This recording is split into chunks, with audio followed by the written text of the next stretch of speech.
자유한국당 김연아 의원이 이낙연 국무총리 후보자 임명동의안에 나홀로 찬성. 독립된 헌법기관으로서의 직무는 충실히 수행하고자 마음먹습니다. 김연아 위원님 질의해 주시기 바랍니다. 도시재생이라는 것은 다양한 해석이 있습니다. 후보자께서는 도시재생을 무엇이라고 생각하십니까?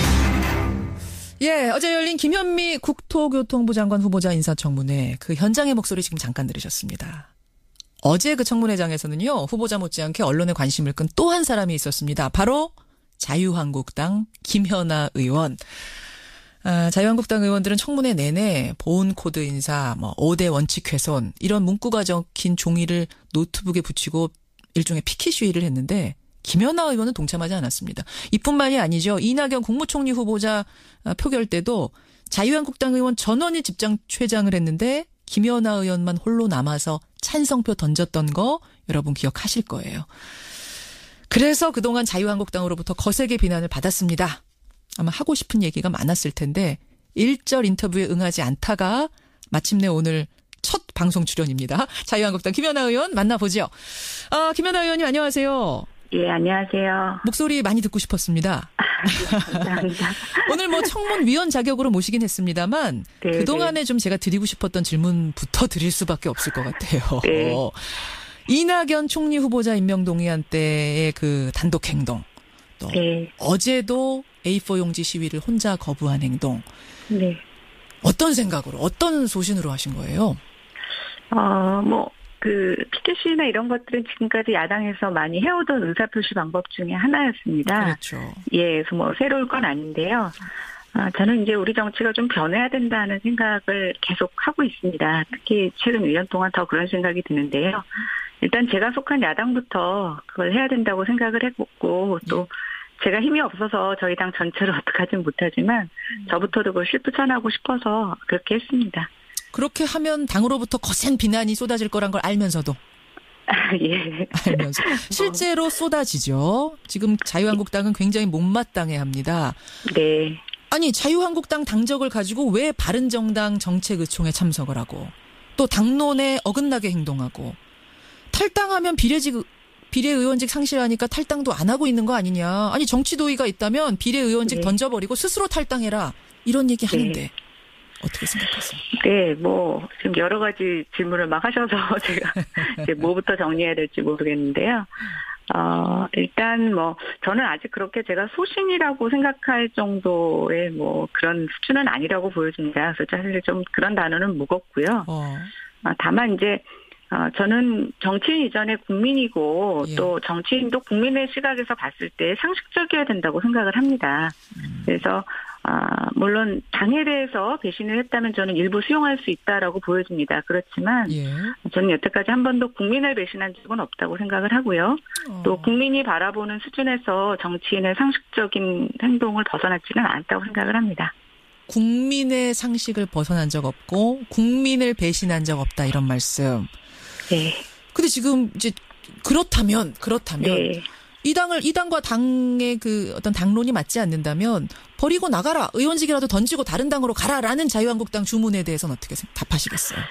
저는 반대로 묻고 싶은데요. 제가 당에 맞지 않으면 당에서 쫓아내주셔도 됩니다. 출당시켜달라 제발 이게 지금 계속 요구하시는 거죠? 예, 맞습니다. 사실은 이제 비례의원직은 여러분 잘 아시겠지만 출당이 되면 의원직을 유지합니다만 스스로 탈당을 하면 의원직을 박탈당하게 되죠. 출당을 시켜줄까요, 자유한국당이? 쉽지는 않을 거라고 보여지는데요. 저는 저에게 주어진 4년을 앞으로 더 정치를 오래 하기 위해서 어떤 분들은 그러기 위해서 던지고 나가라고 말씀하시는데 주어진 임기를 제대로 채우지 못하면서 그 이후를 고민하는 거는 바람직하지 않다고 보고 있고요. 또 지금의 어떤 야당이 사실상 많은 변화와 개혁이 필요한 상태에서 제가 힘이 미약하지만 좀 새로운 야당의 모습을 보여줄 수 있는 역할을 할 수 있다면 저는 제가 제 임기를 채우는 것이 충분히 의미 있다라고 보여집니다. 그래서 출당을 시켜주고 안 해주고의 문제가 아니라 제가 지금 속한 이곳에서 어떤 것을 하느냐가 더 중요하다고 생각해서요. 이제는 별로 그런 것을 연연하지 않습니다. 연연하지 않아. 그러면 앞으로 남은 임기 3년 정도 되지요? 네, 그렇습니다. 자유한국당이 출당시켜주지 않으면 이대로 그냥 쭉 가실 생각이세요? 예, 뭐 그래야죠. 뭐. 예. 아, 그럴 각오를 하고 계시군요. 네. 근데 이 질문 좀 어떨지 모르겠습니다. 사실상 당에서는 지금 왕따 되신 거 아니에요? 힘들지 않으세요? 견디기? 예, 당 안에서는 솔직히, 그러니까 당이 주는 편익들이 많이 있을 수가 있는데, 그런 부분으로부터 많이 소외되어 있어서 사실 그 부분은 굉장히 힘든 부분입니다. 근데 제가 이제 이런 과정을 거치면서 새롭게 또 얻은 하나, 수확도 있는데요. 어떤 건가요? 그것은 지금의 여당, 또 바른정당, 또 국민의당, 정의당의 아울까지 다른 정당 의원들께서 굉장히 많이 도와주세요. 그래요. 그래서 결국 국회라는 게 같은 정당 안에서의 의원들의 도움도 필요하지만 예. 다른 당의 의원들의 도움도 굉장히 많이 필요합니다. 그래서 한쪽이 모자란 대신 또 다른 쪽으로 채워가고 있어서 제가 맡은 분야에서의 입법 활동을 하는 데는 예. 또 새로운 힘이 생길 것 같습니다. 근데 당에서 지금 이런저런 압박들 중에 어떤 압박을 하고 있냐면 상임위를 바꾸라. 이걸 이제 네. 사보임 조치라고 하는데 국토교통위 소속이신데 이걸 보건복지위로 이미 사보임 신청서는 제출이 됐고 정세균 국회의장이 도장을 찍지 않아서 지금 막혀 있는 상황? 거기까지 가 네. 있는 거죠? 예, 원래 이제 그 상임위는 2년 임기가 보장이 되어 있는 거고요. 예. 중간에 이제 변동 사유가 생길 때는 본인의 동의를 얻어서 이제 바꿀 수가 있습니다. 그렇죠. 근데 일단 저의 경우에는 2년 임기가 다 되지도 않은 상태에서 또 특별한 사유가 없이 국회의장님한테 사보임 신청서가 올라갔고요. 예. 중요한 건 저에게 전혀 통지를 하지 않았다는 거죠. 그래서 제가 지난번에 그거에 대한 부당성에 대해서 기자회견을 한번 한 적이 있고요. 예. 이것을 또 제가 국회의장님한테도 충분히 설명드리려고 했더니 아직 국회의장님께서 사인해 주지 않으셔서 예, 예. 어제 그 덕에 이제 국토교통위의 장관 후보자 인사청문회까지 하게 되었습니다. 혹시라도 만약에 사보임 조치가 정말 내려지면 어떻게 하실 생각이세요? 글쎄요. 또 그건 그때 가서 고민해 보겠습니다. 사실은 우리 정치사에서 김연아 의원 같은 분 또 이런 상황이 없었습니다. 때문에 좀 갑론을박이 있습니다. 이 당 A당 소속이면서 B당의 정책의총에 참석을 한다든지 뭐 이쪽 당론에 전혀 따르지 않는다든지 이런 것을 두고 갑론을박. 소신이냐 배신이냐 스스로 뭐라고 답하시겠습니까? 저는 아까 말씀드린 것처럼 아직 소신을 이야기하기에는 충분히 훈련받지 못한 정치인이라고 생각이 되고요. 다시 한번 말씀드리지만 국민의 시각에서 정치인이 이래야 한다는 어떤 상식적인 것, 그래서 그 상식이 조금 쌓이면 소신이라고 생각이 되고요. 배신에 대해서 말씀드리자면 당에 대해서 일부 배신을 했다는 비판에 대해서도 일부 수용할 수 있지만 저는 전적으로는 아니라고 보여지고 예. 다만 저는 한 번도 국민을 배신한 적은 없다고 생각합니다. 한 번도 국민을 배신한 적은 없다. 이런 말씀. 지금 문자도 지지하는 문자, 화이팅 문자 많이 들어오는데요. 김연아 의원님. 네, 감사합니다. 자, 자유한국당 김연아 의원 만나고 있습니다. 전공 분야 얘기를 좀 해보죠. 어제 네. 건설교통부 장관 후보자 김현미 후보자 인사청문회 총평 어떻게 보셨어요? 일단 어제 청문회 자체가 충분한 검증을 했다고는 보지 못하겠습니다.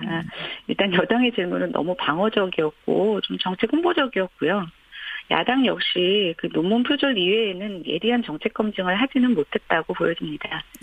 네, 다만 제 개인적인 소견으로 봤을 때 후보자의 전문성에 있어서는 뭐 적절한 인사였다고 평가하기는 어렵지만 예. 다만 후보자가 오랜 정치 경험을 갖고 계신 분이시고 또 어제 질의응답 과정에서 본인의 부족한 전문성을 다른 방법으로 보완할 수 있을 것이라는 가능성은 확인한 자리였다라고 보여집니다.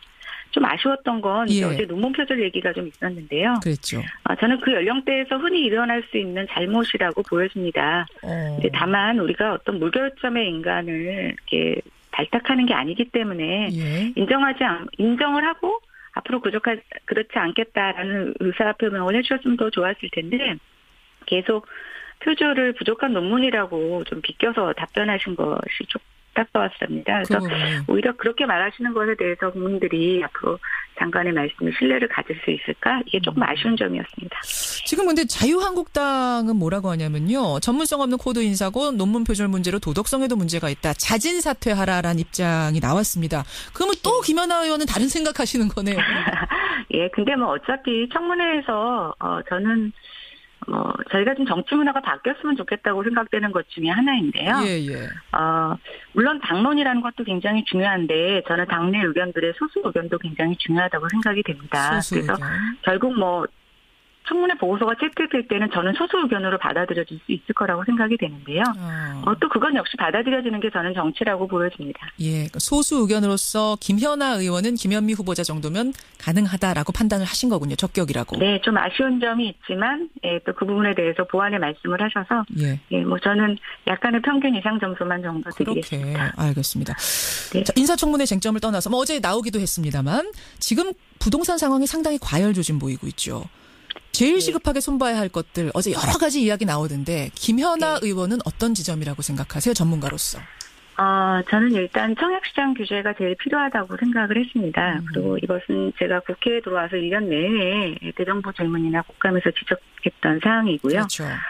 지금 강남을 어떤 그 문제의 진원지로 꼽고 있지만 사실은 우리가 중앙 언론에서 잘 보지 못하는 지방의 청약시장 과열 문제가 굉장히 심각합니다. 지방도요? 그래서 저는 이게 강남에 포커스를 맞추기보다는 정말 팩트가 뭔지를 보고 문제가 있는 지역에 규제를 적절하게 선제해 조치하는 게 굉장히 필요하다고 생각이 됐는데요. 이번에 이제 단속을 하는 것에 있어서 사실은 단속 예정지를 다 정부가 미리 사전에 예고를 하고 있습니다. 그래서 제 단속의 의지가 있는지 조금 의심스러웠던 부분들이 있고요.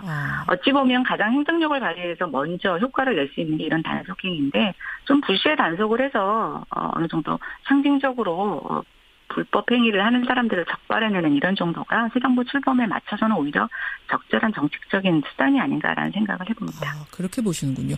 일각에서는 이제 노무현 정부 때를 떠올리면서 부동산 분명히 오를 거다. 시장이 벌써 그래서 꿈틀꿈틀거린데요. 어떻게 전망하세요? 많은 분들이 그렇게 얘기하시는데요. 이제 저희가 불과 1년 전만 하더라도 부동산 시장에 이제 큰 침체가 올 것이라고 전망하는 것이 주류를 이뤘습니다. 맞아요. 그런데 갑자기 지금 시중 유동성이 계속 제어되지 않으면서 또 일부 개발 호재가 나오면서 가격이 오르고 있는데요. 저는 여전히 가격 상승보다는 가격 하락에 대한 무게감이 더 있다고 보고 있고요. 다만 우리가 그것을 가리는 지금 약간 시장의 소음 같은 몇 가지 징표들이 있는데 미국의 금리 인상 시작되고 금융규제에 좀 어느 정도 부분적으로 들어가게 되면 저는 이 과열 현상이 계속될 수는 없을 거라고 보고 있습니다. 아니 이런 전문가를 어떻게 상임위를 바꾸려고 합니까? 오늘 여기까지 일단 말씀 듣도록 하고요. 자주 모셔서 인터뷰 나누겠습니다. 네, 감사합니다. 고맙습니다. 자유한국당의 김현아 의원이었습니다.